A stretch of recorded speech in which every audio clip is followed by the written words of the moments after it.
We're ready for the press conference. We have with us politician, lawyer, lyricist, especially for us today, respected Mr. Kapil Sibal. We have the music director of the track Tere Bina, internationally recognized sitar and sitar maestro Niladri Kumar.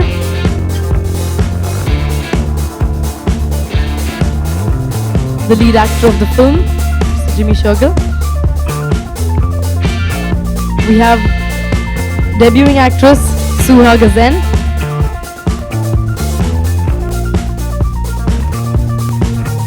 We have the producers of our film, Mr. Vyas Verma and Swatantra Vijay Singh.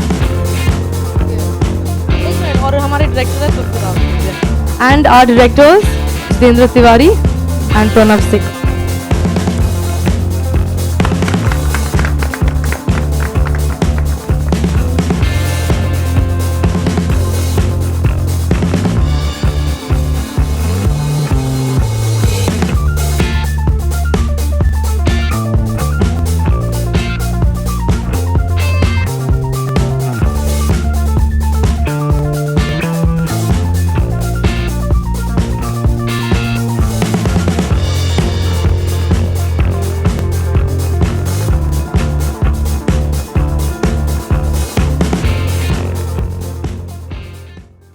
My question is directed to Mr. Niladri Kumar. Sir, I'm a fan of your music, and it's wonderful to see you as in the role of a music director. So, what was it like to don this hat? Namaskar, greetings to everyone. This place that we are in, this sunny super sound, you could say I started my honing my skills as a musician in this studio where probably thousands of sound recordings has happened here. And as a musician, sometimes was not even allowed in a way because the hierarchy of how the music industry is, that as a musician, you're not supposed to go into the monitor room and check out how the mix is sounding and how you play it. And from there to here, when today to be able to do the music for a film or song especially is, I don't know, I mean, I'm speechless in a way. It's such an honor. And the added honor is to have this lyrics written by Sibal Saab, because when I met him, I actually was like, I didn't know what to say to see his passion at his stature, to have this kind of passion and love. It was like I was standing with a teacup in front of a huge wave. So when the wave trying to fill the water to get some lyrics, but the wave is so huge that the teacup fills up and it empties at the same time. So I'm just left with the wet teacup. So that is the feeling when you are with such a stalwart. And then to have this song featured in a movie which has one of the most brilliant star cast, really. What actors, brilliant. So it was, I just have one word, overjoyed. Thank you. Thank you. I have one more question, please. This is for Mr. Jimmy Shergill. What's your journey been like from the soft romantic boy in Mohabbatein till now, playing the rough guy? Good evening, everyone. I think the journey started with a film called Marches, which was directed by Gulzar Saab, and then Mohabbatein, and now finally Shorgul. So, ठीक है, बहुत अच्छी रही है. I think it's been slow, it's been steady, and suddenly the boat is being rocked a bit because of the issues being created with the projection of the film, because at the end of the day, let's come back to Shorgul, and I think it's a beautiful love story with the backdrop of politics, and a film which deals with humanity. I think that's the reason why most of the actors said yes to doing this film or being part of this film, was because above politics, above religion, it talks about humanity. And what was your greatest challenge being in this film, playing your role? Challenge तो यही था कि I had never played a role like this, a politician that also very ambitious and he can go to any extent to achieve what he wants to achieve. And I think बहुत कुछ जो है वो आप जब real life में नहीं कर पाते हो तो आप स्क्रीन पे करने की कोशिश करते हो. मैं ज़्यादातर जब मैं स्कूल में होता था, I always wanted to be in the armed forces. So maybe वो भड़ास मेरी, जब मेरे को लोग किसी भी चाहे वो पुलिस ऑफिसर का रोल हो, चाहे आर्मी का रोल हो, तो वो बहुत पसंद करते हैं, क्योंकि वो शायद मेरी ड्रीम थी और उसको जब मैं स्क्रीन पे लाता हूँ बड़े पैशन के साथ लेके आता हूँ. तो वही था. तो अब आई होप कि बहुत ज़्यादा पैशन इसमें भी लोग ना ढूंढें, क्योंकि मैं कभी पॉलिटिशियन नहीं बनना चाहता. तो बट यस, एक एक्टर की भूख होती है कि जो मैं कर रहा हूँ उसको पैशनेटली करूँ, और अगर वो ऐसी फिल्म है जिसमें लोग आपसे प्यार करने लग जाएं तो वो वैसा रोल आप उसी पैशन के साथ निभाइए.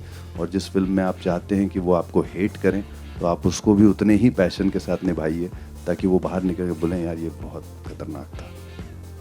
Thank you so much. तो ये सब खड़े हुए हैं ना जो ये करवाने वाले, तो क्या लुक है, क्या है, सब कुछ. तो आई थिंक सबसे बड़ा जो है वो जो अपना क्रेडिट जो है किसी भी कैरेक्टर को लेके या उसकी लुक को लेके, आई थिंक वो डायरेक्टर को और उनकी पूरी टीम को जाता है. चाहे वो डायरेक्टर हो, क्रिएटिव डायरेक्टर हो, इन लोग की पूरी एक टीम होती है जो राइटर जो बैठ के वो डिस्कस करते हैं. मुझे इस वाली में सिर्फ यही था कि I never wanted this character to visually come out as a sahib, जो साहिब बीवी गैंगस्टर पार्ट 1 और 2 में मैंने किया है. तो मेरे को सिर्फ वही एक चीज़ ऐसी थी कि ऐसा ना निकल के आए. तो उसके ऊपर जो इन लोगों ने मेहनत की थी कि भाई ये नेता है, सो इसने वो कुर्ता पजामा टिपिकल नेता वाला पहनना है, उसको थोड़ा सा अलग कैसे करना है, वो इन लोगों ने उस चीज़ के ऊपर काम किया था. और इस टाइप की आई थिंक लुक भी मैंने किसी और फिल्म में ऐसी नहीं रखी है. तो आई थिंक एक मेहनत जाती है सबसे पहले फॉर द कैरेक्टर की उसकी लुक क्या होगी, और उसके बाद डायलॉग्स. आई थिंक अगेन इस फिल्म में भी कुछ बहुत कुछ तो आपने ट्रेलर में ही देख लिए हैं, और बाकी सारे जो हैं वो देखेंगे. तो मैंने बुलेट राजा में मेरा एक सीक्वेंस था जो मोन्टाज के अंदर आता है और गाने के ऊपर है. तो उसमें एक रैली थी जिसको आप एड्रेस कर रहे हैं, जहाँ पर आप एक भाषण दे रहे हैं. तो वो करते हुए मुझे बहुत मज़ा आया था, और मुझे ऐसा लगा था यार ये मैंने ऐसा लाइफ में कभी नहीं किया है कि इतने हज़ारों लोग हैं और उनके सामने आप वो चीज़ें जो हैं उस हिसाब से उनको. But I knew that it is coming as a montage. वो गाने के ऊपर आएगा तो उसमें कोई डायलॉग्स नहीं आएंगे. तो जब ये रोल मुझे ऑफर हुआ था तो इसमें कई सीन्स ऐसे थे जो 3-3, 4-4 पेज के, 2.5 पेज के, जिसके अंदर की बहुत बड़ी बड़ी रैलीज़ को आपने एड्रेस करना था. तो वो एक चीज़ जो है मैंने वो मंच के ऊपर चढ़ के वो फीलिंग ज़रूर ली जो आई थिंक पॉलिटिशियंस शायद लेते हैं. अच्छा, I wanted to ask you, is this your role inspired from real life politicians? जी नहीं मैम, ये एक सिंपल सी चीज़ है कि जब कोई फिल्म बायोपिक होती है तो उसका एक प्रोसीजर होता है, और कोई भी प्रोड्यूसर या डायरेक्टर इतना बेवकूफ़ नहीं होता है कि वो प्रोसीजर को ना फॉलो करे, क्योंकि उसके बाद एंड में आपके साथ खड़े होने वाला कोई नहीं होगा. ना सेंसर बोर्ड आपके साथ खड़ा होगा, ना सेंसर बोर्ड उस चीज़ को पास करेगा, ना कुछ होगा. तो जब बायोपिक होती है तो उसका एक प्रोसीजर होता है. आप जिन लोगों के ऊपर बना रहे हैं वो कहानी, उनसे जाके आप मिलते हैं, उनसे एनओसी लेते हैं, उनको कहानी सुनाते हैं कि ये हमारी कहानी है. उसके बाद आपके जो एक्टर्स हैं वो उन्हें जाके मिलते हैं कि इनका मैनरिज्म्स क्या है, ये ड्रेसअप कैसे करते हैं. पहले तो कास्टिंग ही उस हिसाब से होती है कि अगर किसी आदमी से मिलता जुलता रोल है तो वो कैसा देखने में लगता है, तो वैसा ही एक किरदार जो है, एक एक्टर जो है, आप उसको उस किरदार में लेके आते हो. तो ऐसा हमारी फिल्म के अंदर कुछ नहीं था. और प्लस सेंसर ने फिल्म देखी है. सबसे पहली प्लेट, आप सब तो यहाँ पे जानते ही हैं, इतनी फिल्मों की प्रमोशंस होती है कि सबसे पहली प्लेट ही ये होती है कि all characters in this film are fictitious and bear no resemblance to anybody, and any person living or dead bearing any resemblance is completely coincidental. तो वो प्लेट जो है वो इन इटसेल्फ एक तरीके से वो प्रूफ होता है उस चीज़ का. तो बाकी फिल्म जो है, इवेंट्स बहुत सारे ऐसे हैं जो पूरे देश भर में कहाँ कहाँ ऐसे ऐसे इवेंट्स हुए होंगे जिनको पिरो के हमने इस कहानी में, जो कि यूपी में बेस्ड है, वहाँ पर किया गया है. इट वॉज आई थिंक कहीं ना कहीं फिल्म के लिए it's very good that people are bringing up all these things that real life पे बेस्ड है सारा कुछ, which is very good for the promotion of the film. I think film जो है, जब छोटी फिल्में के पास, छोटी फिल्मों के पास वो नहीं होता है जो बड़ी फिल्मों के पास होता है कि एक बार धमाके के साथ आया हो, पूरी दुनिया को पता लग जाता है कि ये film such and such date को आ रही है. तो आई थिंक वो उस हिसाब से I think it is making heads turn, it is people are this thing. The beauty is that the normal audience is loving the promo. तो इसी तरीके से जितने ज़्यादा लोगों को पता लगेगा, वो लोग जाके फिल्म को पहले दिन देखेंगे, उन्हें फिल्म पसंद आएगी तो उतने ही ज़्यादा लोगों को अगले दिन भेजेंगे. आप समझ रहे हैं? That is what is more important. And as far as I am concerned, कोई बायोपिक नहीं, it's a beautiful love story set amidst this crazy world of politics. मुझे मेरे गाने वाने नहीं है पिक्चर में, मैं थोड़ा खतरनाक टाइप का कैरेक्टर है मेरा, बहुत उस टाइप का बहुत पावरफुल एक रोल है जो लाइनों से भी आपको पता लग रहा है. तो मैं आई थिंक ऐसा कैरेक्टर मेरा अगर गाने वाने गाने लग जाएगा तो बड़ा अजीब लगेगा. तो मुझे लग रहा है कि मैं थोड़ा सा वो म्यूजिकल चीज़ों से मेरे को उसकी वो नहीं है अभी जानकारी. सर वो डेफिनेटली बाकी की टीम जो है they will provide you with. मेरा प्रश्न कपिल जी से है. सर आप एक बड़े पॉलिटिशियन हो और आपने हाल ही में एक बुक भी लॉन्च की है, एल्बम, और प्लस अभी आप जो लिरिक्स लिए इस मूवी के लिए कैसे आप टाइम निकाल रहे हो, एक तो बात वो है. और सेकंड थिंग, ऐसे कई लिरिक्स आपके पास हो तो उसमें आप आपका ये पैशन कैसे बढ़ गया, लाइक अबाउट राइटिंग लिरिक्स? नहीं, मैं शुरू से ही लिखने पढ़ने का शौक़ था. वो बढ़ता गया. जब मैं स्टूडेंट था तब भी लिखता था, और फिर मैंने 2 किताबें भी अंग्रेज़ी की पोइम्स की पब्लिश की हैं मैंने. और मुझे ऐसा लगा कि अंग्रेज़ी की पोइम ज़्यादा चलती नहीं है क्योंकि ऑडियंस बहुत कमती है, तो क्यों ना हिंदी में शुरुआत की जाए. तो पहले तो बहुत झिझकता था कि मैं लिख भी पाऊँगा कि नहीं, लेकिन जब प्रयास किया तो ठीक ठाक लगा. और कुछ मेरी अंग्रेज़ी की जो पोइम्स थी उर्दू में ट्रांसलेट हुई, उसको म्यूज़िक दिया गया. और गुलशन कुमार जी मेरे पुराने दोस्त और क्लाइंट भी थे, तो भूषण जी को मैंने कांटेक्ट किया और वो हंसने लगे. सोच रहे थे कि ये पॉलिटिशियन आदमी है, ये कैसे लिख पाएगा. तो आए, वो दिल्ली आए. उन्होंने जब सुना तो उनको बहुत अच्छा लगा, तो उन्होंने मुझे बॉम्बे बुलाया. फिर प्रीतम वगैरह के साथ मेरी मुलाकात करवाई. तो कई गाने जो मेरी प्राइवेट कलेक्शन में हैं, अभी भी मेरे पास हैं, दे वर पुट टू म्यूज़िक. तो मेरे लिए हरिहरन ने गाया है, अरिजीत ने पहले भी गाया है, प्रीतम ने म्यूज़िक भी दिया है, ललित ने भी दिया है, और कई लोगों ने म्यूज़िक दिया है. वो मेरी प्राइवेट कलेक्शन है. और फिर यशोदारा ने 2 मौके मिले. एक बंदूक में मेरा डुएट मैंने लिखा था, और फिर इस दौरान ये मौका मिला. तो मैं समझता हूँ कि स्क्रीन द्वारा ही जो आपके साधारण विचार हैं वो जनता के बीच पहुँच सकते हैं. और ये बहुत बढ़िया मीडियम है. और अगर आपको एक एक्सेप्शनल म्यूजिशियन मिल जाए जैसे नीलाद्री जी हैं, और एक एक्सेप्शनल टैलेंट मिल जाए, तो समझ लीजिए कि सोने में सुहागा. तो आई थिंक इस मूवी के द्वारा जो लिरिक्स मैंने लिखे हैं, जिसकी वजह से जो सोल है लिरिक्स की वो नीलाद्री जी ने दी है, तो जब जनता तक पहुंचेगी तो उनको समझ में ज़रूर आएगा कि मोहब्बत के द्वारा कोई और रास्ता ज़िंदगी में है ही नहीं.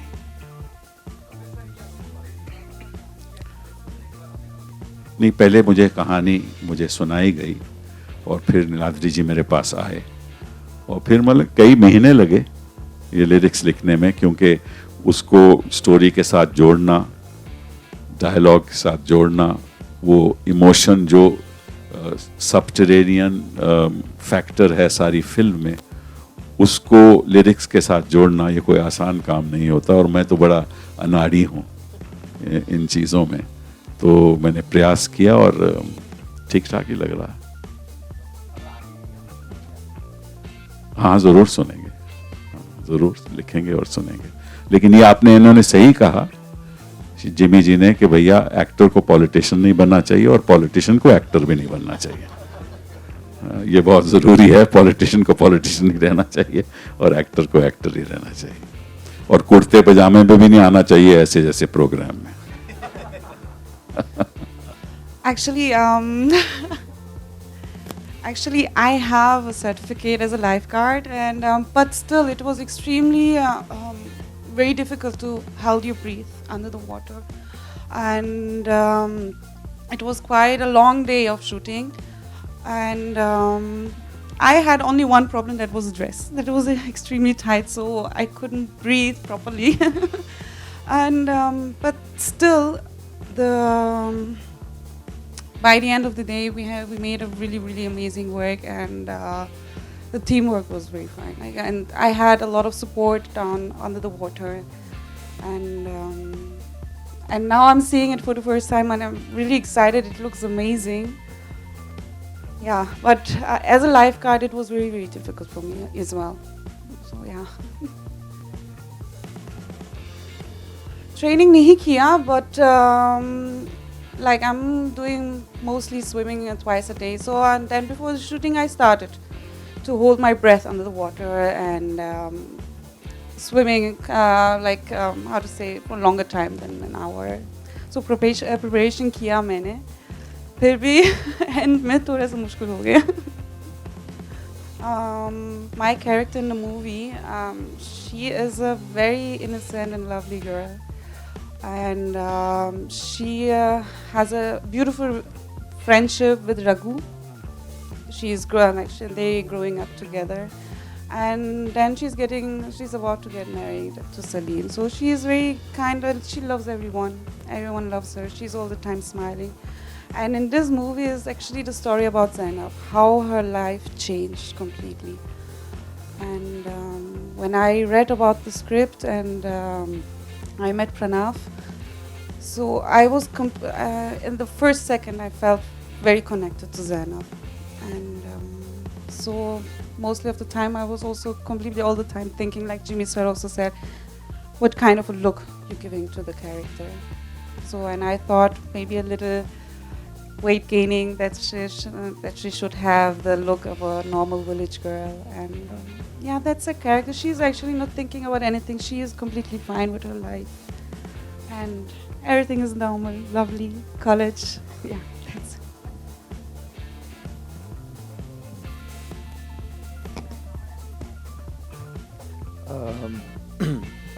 सभी को मेरा नमस्कार.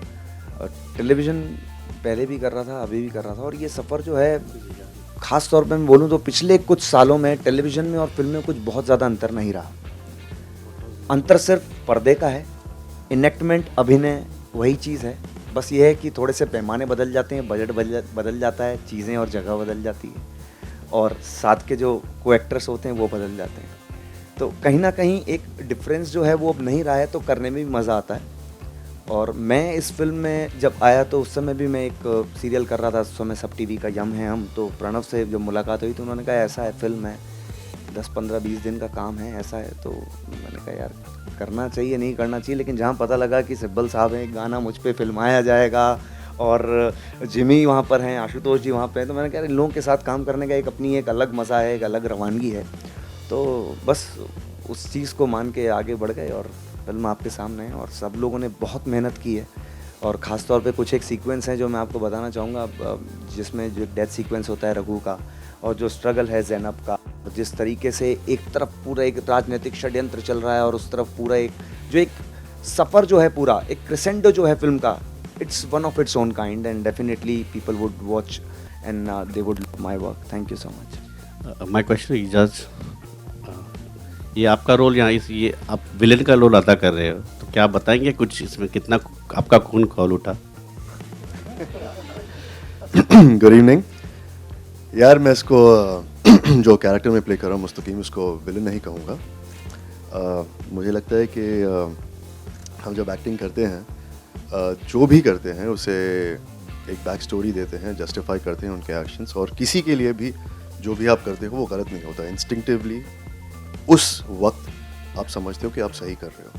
सो मैं ये नहीं कह रहा कि फिल्म में जो मुस्तकीम ने जो भी किया या जो कर रहा है या भड़काया गया वो सही है, लेकिन बस ये कह रहा हूँ कि मुझे वो नेगेटिव नहीं लगा. और खून कितना खोला वो तो गर्मी से ही खोल रहा था और कुछ नहीं. कुछ 48 डिग्रीज थे वहाँ, बिना पंखे के भी हम शूटिंग कर रहे थे. सब ने बहुत मेहनत की. इनफैक्ट सुहा बेहोश भी हो रही थी. उन्होंने मुझे कुछ 25 टाइम थप्पड़ मारे थे, बस तभी खून खोला, नहीं तो बहुत ठंडे थे हम. शुक्रिया.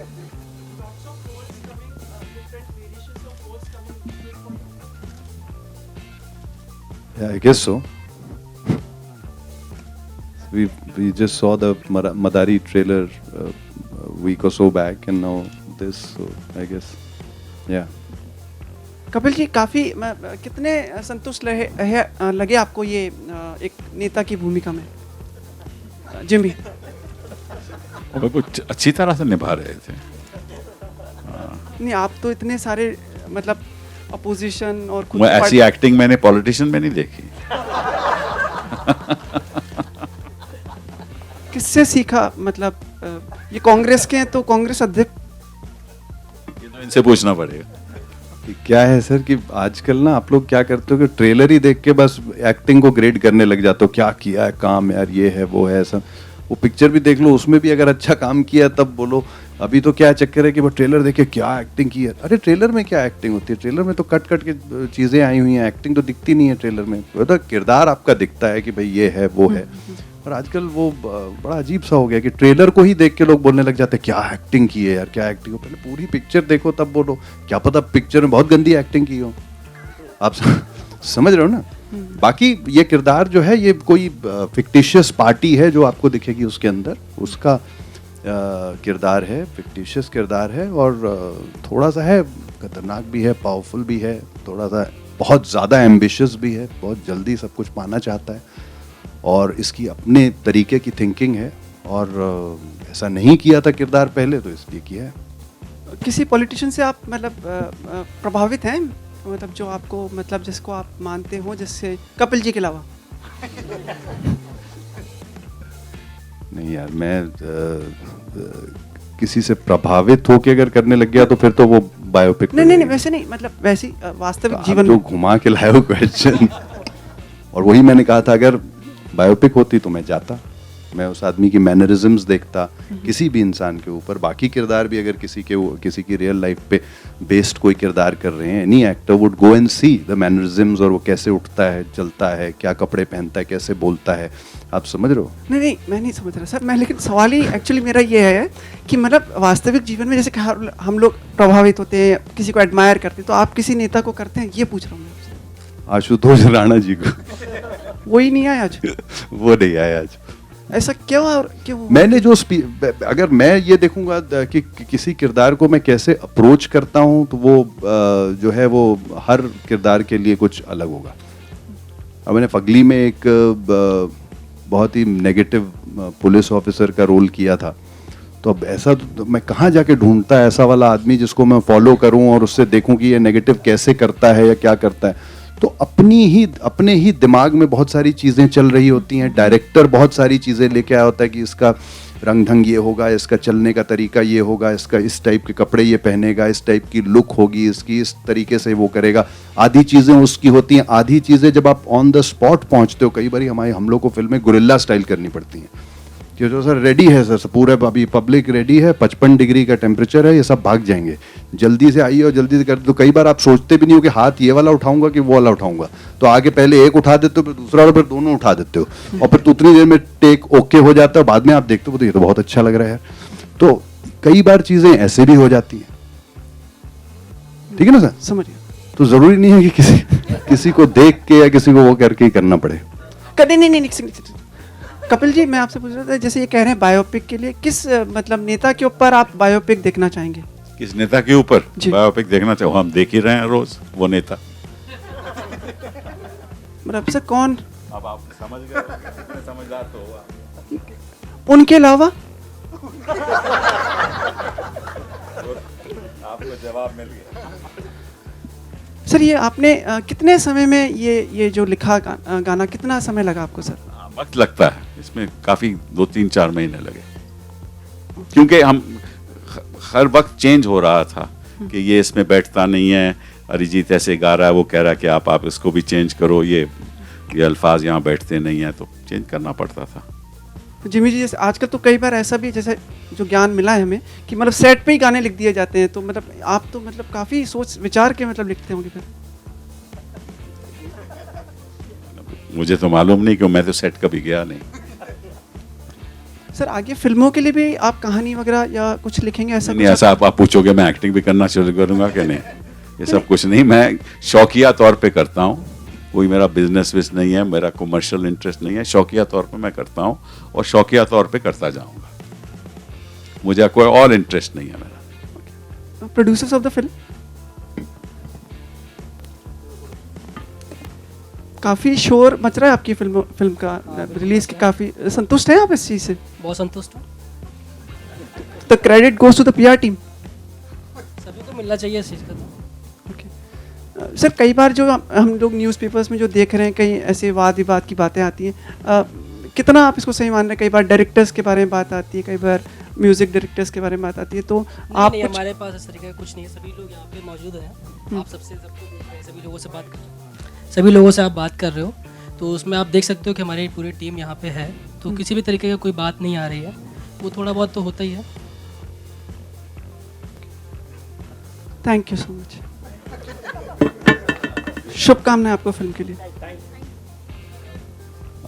नहीं सर, ऐसा टिप्स तो मैंने नहीं ली, टिप्स बहुत सारी ऑलरेडी लेके आए हुए थे हमारे डायरेक्टर लोग और क्रिएटिव टीम जो है, ये मतलब ऑलमोस्ट जब सीन सुना भी रहे तो कर करके दिखा रहे थे, तो आधा काम तो मेरा वहीं कंप्लीट हो गया था कि वाह यार क्या चार्ज नहीं, ये लोग एकदम स्पीच भी पढ़ के सुना रहे हैं तो इतने जोश और उसके साथ सुना रहे हैं, उनका आधा काम तो मेरा वहीं हो गया था। और सिब्बल साहब को मैं उधर लॉन्च पे, मतलब जब हम लोगों ने फिल्म को लॉन्च किया था उस टाइम पे, और बाकी आई थिंक सिब्बल साहब ने जिस तरीके से कहा कि वो लिरिक्स लिख रहे हैं, लिरिक्स ही लिखते रहेंगे, तो मैं भी बोल रहे हैं कि भाई एक्टिंग नहीं करेंगे और प्रोड्यूस भी नहीं करेंगे, है ना सर? सो हम भी अपनी एक्टिंग ही करते रहें तो बढ़िया है।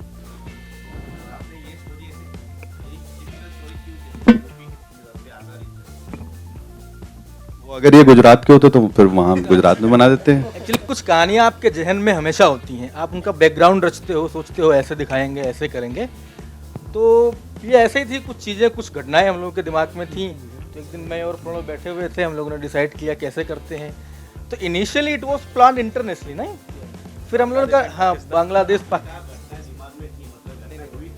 नहीं न्यूज़पेपर की तमाम जैसे न्यूज़ होती हैं, कोई भी घटना कभी कभी आप न्यूज़ में पढ़ते हो या कहीं पे देखते हो तो आपको झकझोर सी देती है, आपको लगता है कि यार इस दौर में भी जहाँ पे इतनी नकारात्मकता फैली हुई है, नेगेटिविटी फैली हुई है, उसमें भी लोग मानवता को बचाने के लिए आगे आ रहे हैं, कुछ बढ़िया कर रहे हैं, तो उससे आप इंस्पायर्ड होते हो, आपको लगता है कि ये कहानियाँ ज़्यादातर लोगों को पहुँचनी चाहिए, ज़्यादातर लोगों को ऐसा ही सोचना चाहिए जिससे हमारा समाज लंबे समय तक बचा रहे। तो ऐसे कुछ घटनाएं थी, कुछ न्यूज़ थी हम लोग के पास में, तो एक दिन ऐसे बैठे हम लोग डिस्कस कर रहे थे, तो हम लोग इंटरनेशनली बनाना चाह रहे थे कुछ इस तरीके का, फिर फाइनली सेटल हुआ नहीं, और चूंकि हम लोग यूपी से ही हैं तो यूपी वाले ड्रामा और पॉलिटिकल ड्रामा इन दोनों को बड़ा अच्छे तरीके से हैंडल कर लेते हैं, तो इस तरह हो गई सब। बहुत बेहतरीन एक्टर है, मैं इनका बड़ा प्रशंसक हूँ हासिल के दिनों से, तो जाहिर सी बात है मुझे लग रहा था कि ये कैरेक्टर ज़्यादा अच्छे तरीके से कर लेंगे, और कोई ऐसा ही आदमी हमको चाहिए था कि जो आपने डायलॉग डिलीवरी देखी ना, जिन्हें ये पसंद नहीं यहाँ से जाना होगा, ऐसा आप बताओ कोई बोल सकता था क्या? नहीं सर बोल चुके हैं, अब इनके सामने हम क्या बोल तो दिया इन्होंने, बोलते बोलते में यही ऐसे ही स्क्रिप्ट भी सुनाते सुनाते में ये लोग कर देते थे, एकदम बोलते निकल जाते थे।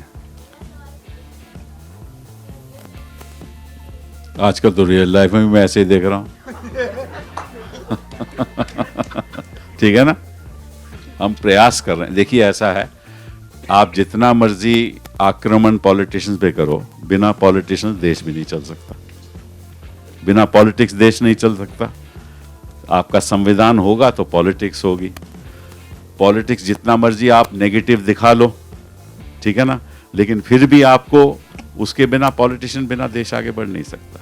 तो हम चाहते हैं कि एक ठीक नज़रिए से पॉलिटिशियन को देखो। सब पॉलिटिशियन खराब नहीं होते, सब पॉलिटिशियन अच्छे नहीं होते, सब अभिनेता खराब नहीं होते, सब अच्छे नहीं होते, सब मीडिया खराब नहीं होता, सब अच्छे भी नहीं होते, ठीक है ना। तो हर एक में खराबी ना देखो, खामियां ना देखो, अच्छाइयाँ भी देखो, बैलेंस्ड चीज़ होगी तो तो देश आगे बढ़ेगा। सभी पॉलिटिशियंस को आप दिखाओगे कि सभी चोर हैं तो देश आगे नहीं बढ़ सकता। जो कि इस फिल्म में है, आप सारे पॉलिटिशियंस को गलत नहीं देखेंगे। इसमें कुछ पॉलिटिशियंस हैं जो अपने उसके लिए कुछ तरीके से कर रहे हैं और कुछ हैं जो अच्छी लाइट में आपको दिखेंगे, जो कि रियल लाइफ में होता है।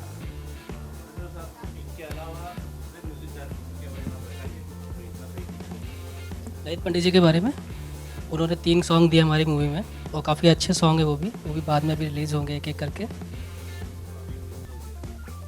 नहीं, वो धीमे धीमे आपको सुनने में आएंगे। अब पता नहीं क्या हाँ, होगा। वही पूछना चाहूँगा कि आशुतोष जी आए नहीं, कुछ कभी महसूस हो रही है उनकी, और क्या रीजन था? He is not well. He is not well. नहीं वैसा नहीं है।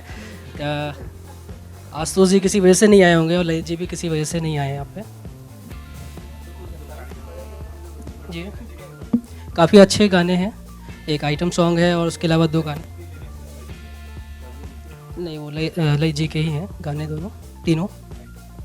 आइटम सॉन्ग सर का है, आइटम सॉन्ग का लिरिक्स सर का है जी। मस्त है।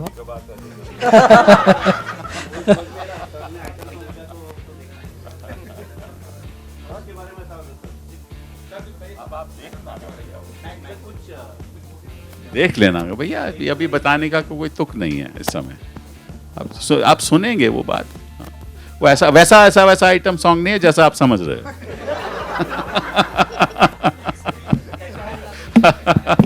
आपको पसंद आएगा।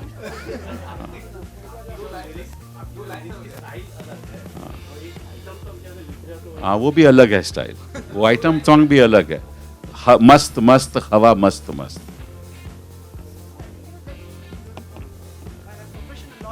Yes, actually by choice I was a teacher. Yes, sir. By accident I was a politician, and by profession I am a lawyer.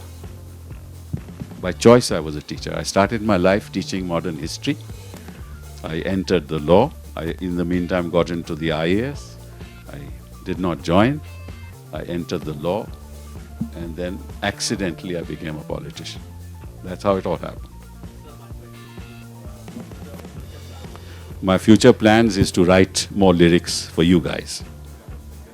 Thank you. Thank you so much.